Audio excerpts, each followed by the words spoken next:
Hey guys, I'm just here to review for your quiz that's coming up and cover some things that we've learned so far in Photo 1. We're going to talk about early photographic discoveries and camera basics. Okay, first we talked about the camera obscura. We learned it's a darkened chamber with a hole on one side. It could be any size in terms of it could be a giant room or it could be a small box.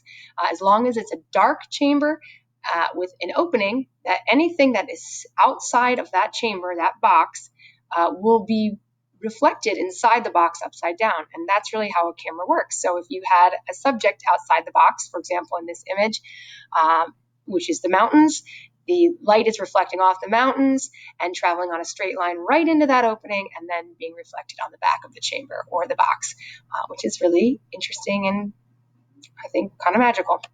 All right, here's another example of how a camera obscura works. And again, it could be a small box, it could be a large box, it could be a room. As long as it's a completely light-tight container, anything that's outside will then be projected. We learned that throughout the Renaissance and over time that people use camera obscuras for all kinds of reasons. Early artists would use it as a drawing tool.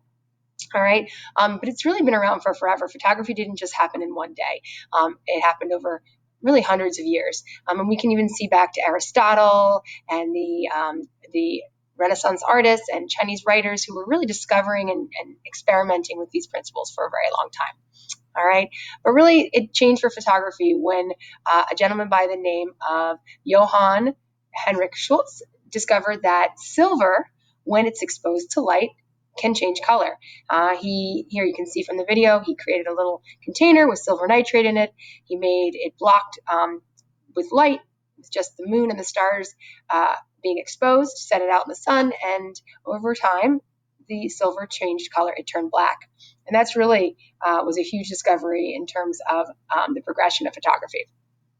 Okay, Thomas Wedgwood, he took this discovery that Schultz discovered, his discovery that silver changes color when it's exposed to light, and he took it to another level, and he really enjoyed working with the camera obscura and silhouettes and how light can affect an image, and he really took it to the next step and seeing how silver nitrate could play with this concept of light and silhouettes. Some people even call him the first photographer, but just to make sure that we're clear, he never used a camera or a camera obscura to obtain an image. He only used silhouettes and a process that's referred to as photograms. Okay, here's some examples of his work. So basically, he would take a piece of paper, he'd brush it with silver nitrate, he'd place a silhouette on top to block the light, and bring it out into the sun. After a little while, an hour or so, he'd remove the silhouette, and as you can see in this image right here, that anything that was blocked stayed white, which was awesome. He's like, I can capture an image. I could really take any shape and I could make it permanent, but he couldn't make it permanent.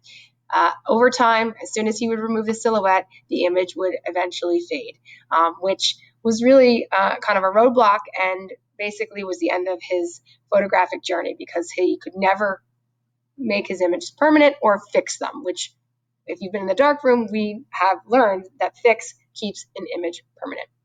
So that's really the end of the early photo history. Next time we'll start learning about the first photograph that was ever taken, and the daguerreotype, and the calotype, and the other photographic processes. All right, camera basics. So far we've learned a few things about the camera. We've learned about shutter speed, aperture, and depth of field. Okay, we know that the shutter controls the length of time that film is exposed to light. If you have a digital camera, it's the length of time that your digital sensor is exposed to light, but the concept is the same. Okay, your camera comes in various shutter speeds, ranging really from infinite. You could leave it on what's called the bulb setting, and you determine when you want to close the shutter. So some people can do exposures that last days. Really, it just depends on what look you're going for with your photograph. Remember, for my film kids, don't go below 60 or your photo will be blurry.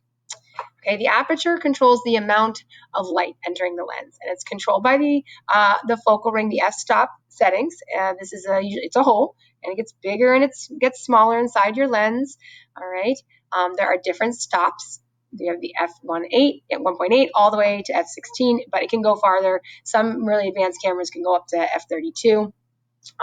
The smaller the hole, the larger the number, which becomes confusing sometimes to students because you'd think a large number would yield a large hole, but it's the opposite, as it's a fraction. So you need to always remember that if you need more light coming into your camera, that you're going to want to go ahead and bring the aperture down to a lower number. Okay, the aperture also controls the look of a photo. The aperture controls the depth of field, okay, which is the portion of the scene that appears in focus in the image. Okay, there are kind of two different types of depth of field. You have shallow and you have infinite, and then you have somewhere in the middle. So there's more than two, but the basic extremes from one end to the other are shallow and infinite. Infinite depth of field is when everything is in focus.